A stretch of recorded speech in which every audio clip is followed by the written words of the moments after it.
Hey guys, how's everyone doing? This is Sir Jedi Sentinel, and welcome back to Sentinel Reviews. Our look at Doctor Who Series 15 slash Season 2 is almost ready to come to an end. We are looking at Part 1 of the finale, Wish World, written by Russell T Davies. As always, because I do these unscripted, there is a blanket spoiler warning in place. If you do not wish to be spoiled, Doctor Who is available to stream in the UK on BBC iPlayer and internationally on Disney+. And I am not looking forward to the finale, because this could shape up to be like Last of the Time Lords or The End of Time Part 2, one of Russell's worst finales. At least from here, it's shaping up to be. It's not... Now, not all of Wish World is bad. There is actually one good part of it. There's just a lot I have issues with. And if you saw the title of this video, one thing in particular. But let's stop. Let's talk about the one thing about this episode that works. Conrad. Now, after the episode, Lucky Day, that is the name of the episode. I forgot its name again, like I did last week. And after Lucky Day, in my review of Lucky Day, I should say, I expressed trepidation at the idea of Conrad coming back. Sadly, it doesn't look like we were building up to the land of fiction like I believe, but that's okay. But Conrad is the one aspect of this story that unequivocally works. Like, we now have this far right-winger's idealized reality, what he thinks everything should be, akin to the 1950s. Except an idealized version of the 1950s, because the 1950s were never like that. You know, the perfect nuclear family. Man, woman, child, heteronormative, the man works, the woman produces and raises kids. And despite getting exactly what he wanted, in his exchange with Mrs. Flood, it's clear Conrad isn't happy. And again, which is just, with all the Conrad stuff specifically, there is a very subtle commentary going on that I think really works. You know, just that, you know, first of all, you know, the more obvious one about the fascism of the right wing. Hi again, I'm American.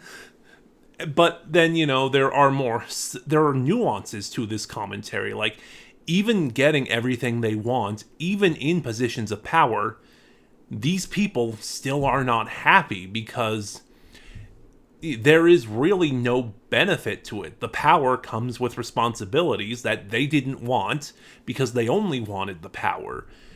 And then there are other things, like in Conrad's idealized world, the disabled slip through the cracks because he didn't account for them, and thus they are more likely to see what, you know, to have doubts and doubt this reality.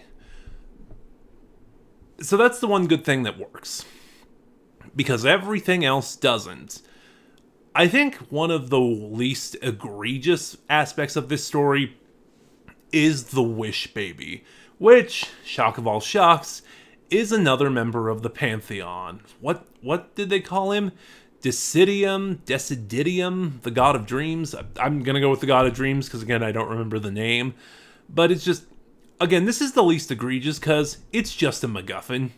Instead of a science fiction-y technobabble MacGuffin, it's just a fantasy MacGuffin, but it serves the same purpose. It doesn't really bug me. But remember in the press and promotional stuff leading up to the release of this season, Russell T Davies said Series 15 was going to have a much bigger focus on the Pantheon of Discord. And arguably, we've had less of a focus this season. Like, last season, we had the Devil's Cord, we had the finale, The Legend of Ruby Sunday, Empire of Death. Sutekh was a major part of it. And, of course, there was also the One Who Waits storyline, which I'll tie it into that. And there was even the giggle, if you want to count the 60th as part of Series 14. Here in Series 15, we've had Lux, and we have our plot device that's allowing the finale to happen. So, what was the bigger focus on the Pantheon this season, Russell? Anyway, like I said, that's just one of the least egregious things. I was talking about this in Discord with some of my friends, and someone brought up something interesting. It feels like Season 2, Series 15, was originally written with Ruby in mind, and Belinda was a last-minute change. And that certainly seems to be the case, because just by this point now, let's just get this out of the way. Belinda's entire plotline seems to have been completely abandoned. Like, I would argue it's been abandoned since Lucky Day. Like, we had those really great moments in the Robot Revolution. Again, Belinda expressing her doubts about the Doctor, just wanting to, how mad she is that he performed a DNA scan of her without her consent, and just this idea that she's scared of him, that he's dangerous, and she doesn't want any part of that. She wants to go home. And then, yeah, again, like, aside from lip service to the idea of get me home, this entire plotline for Belinda seems to have been completely abandoned. Like in The Well, Belinda died for a moment, and there was no repercussions of that when the adventure ended. Or the Interstellar Song Contest. She talked about, what was that line she said? It was like, if he's as mad as I've never seen him like this before, but if he's this mad, this whole world's gonna shake. When did you see that, Belinda? When did you learn that? Also, when the Doctor was torturing Kid, where is this perceived fear? So, yeah, I liked Belinda, and I'm realizing now most of it is down to Virata Sethu, who's just a really charismatic actress, and I'm really excited to see what she does next, because Belinda is just wasted. I'm sorry. There's nothing particularly special about any of the performances in this episode. They're all serviceable. Realizing it now, too, Wishworld, let me get this out of the way, is going to have an extended runtime. It's not going to be standard episode length. It's going to be longer.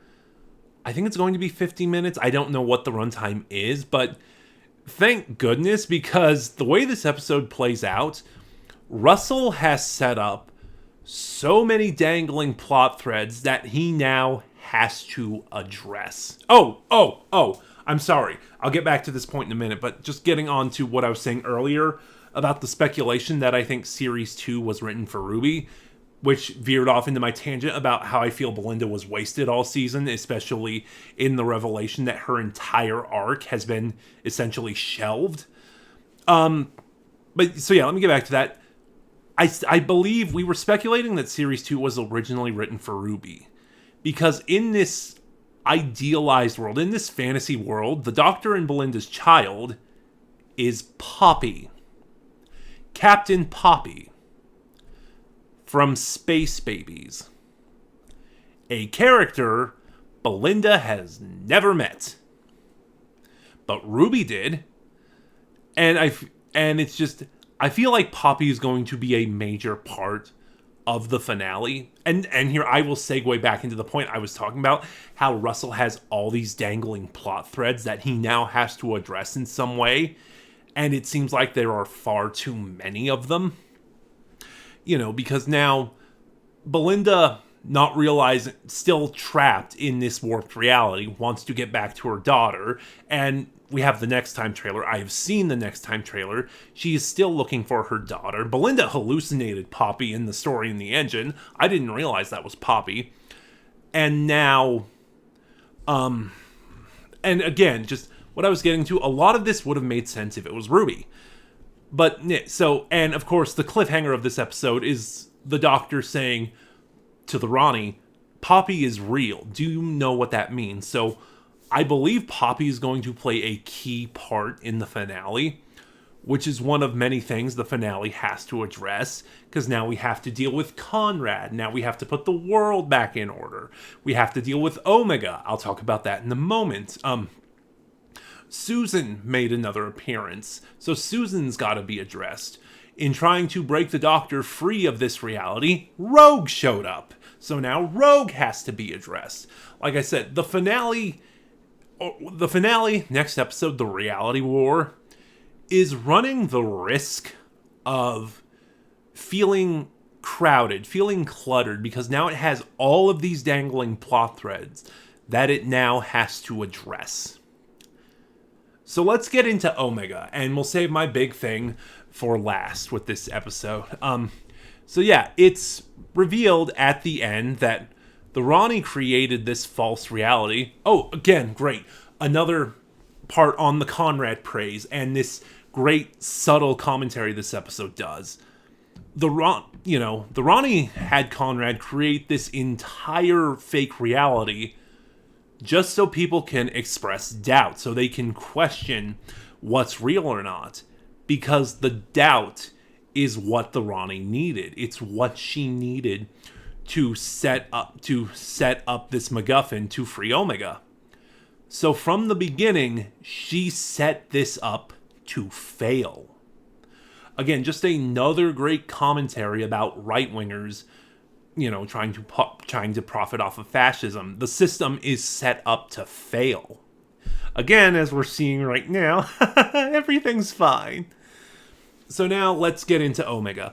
So it's revealed that the Rani is doing all of this to bring back, in some capacity, Omega.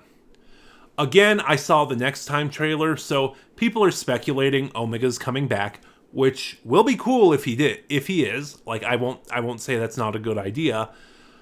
But I don't think he's coming back in the way people believe he's gonna be. Because I'm going to bring up the Next Time trailer now. The Rani said she is bringing Omega back to revive Gallifrey. So Gallifrey is gonna come back again. Guys, make up your mind. Like, Davies, Moffat, Chibnall. If you don't like a plot line your predecessor did, the move is not to retcon it. It's to ignore it.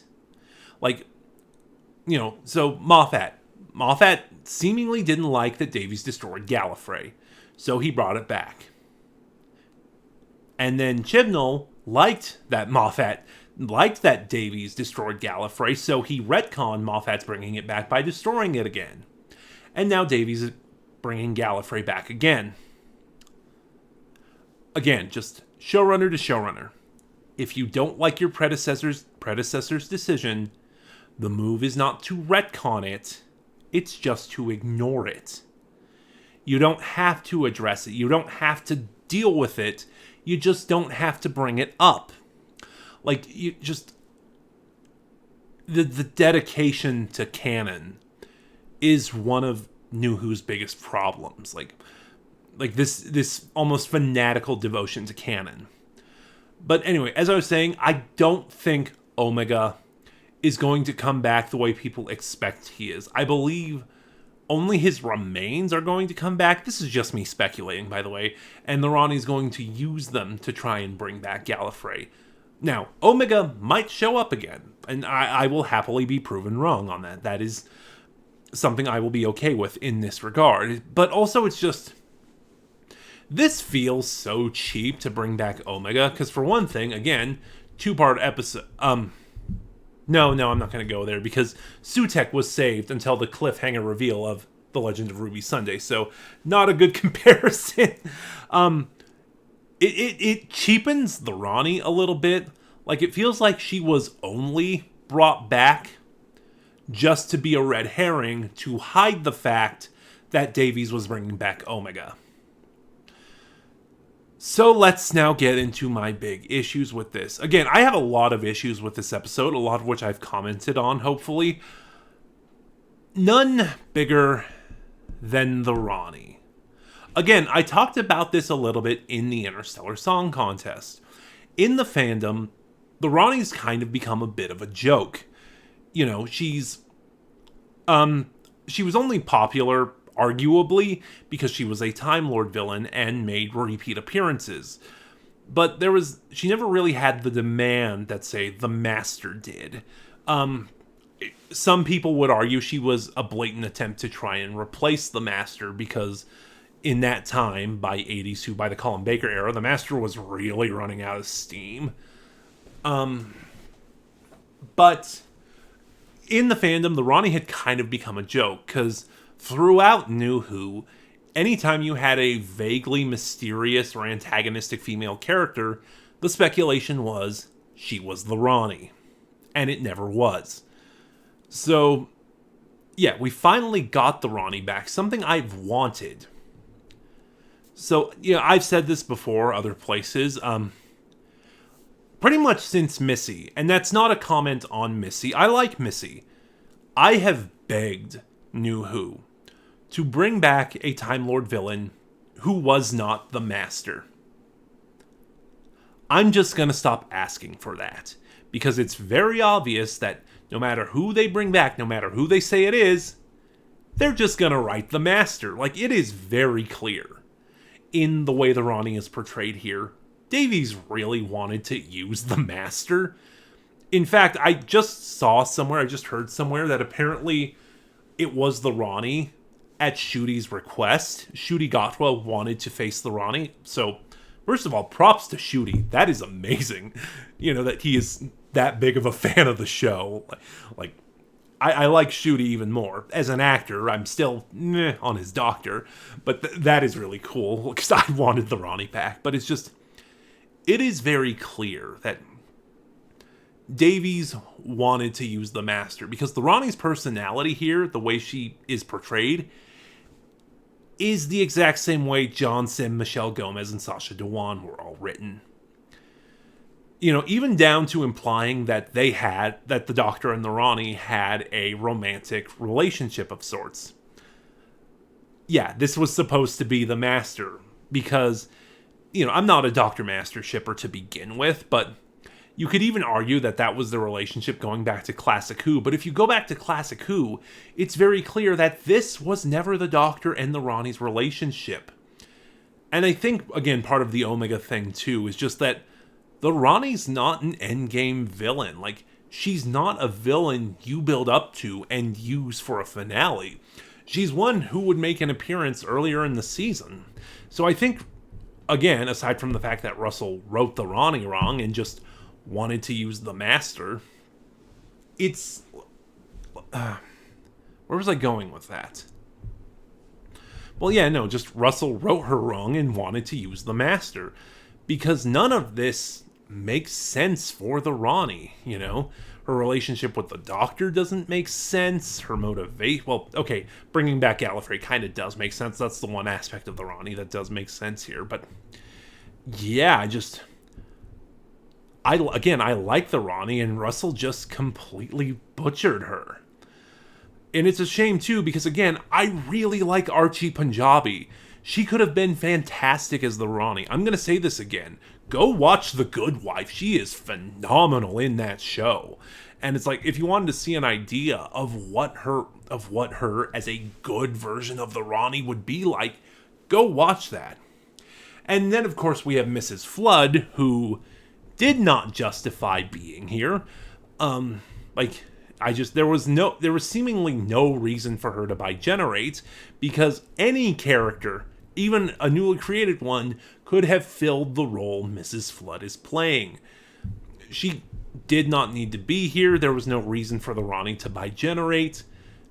I am kind of worried about where the finale is going, because it seems like with the Rani taking charge, Mrs. Flood is kind of getting a little aggravated at the way she's being treated, and it's like, Russell, you're not giving this plotline proper time. A plotline like this needs more time to be pulled off well. Yeah, I'm just kind of rambling at this point. Wish World is a mess. There is exactly one good thing about it, but the execution of everything else is just so sloppy. Especially the execution of the Rani. I'm not looking forward to the finale. But those are just my thoughts. Have you seen Wish World? What are yours? Start a conversation in the comments below. Remember to like, comment, subscribe, and click the bell next to subscribe to get notifications when I upload. And in the description box below, you'll find the link to my Blue Sky where you can follow me and get updates on the channel. This is Sir Jedi Sentinel, and I'll see you guys next time.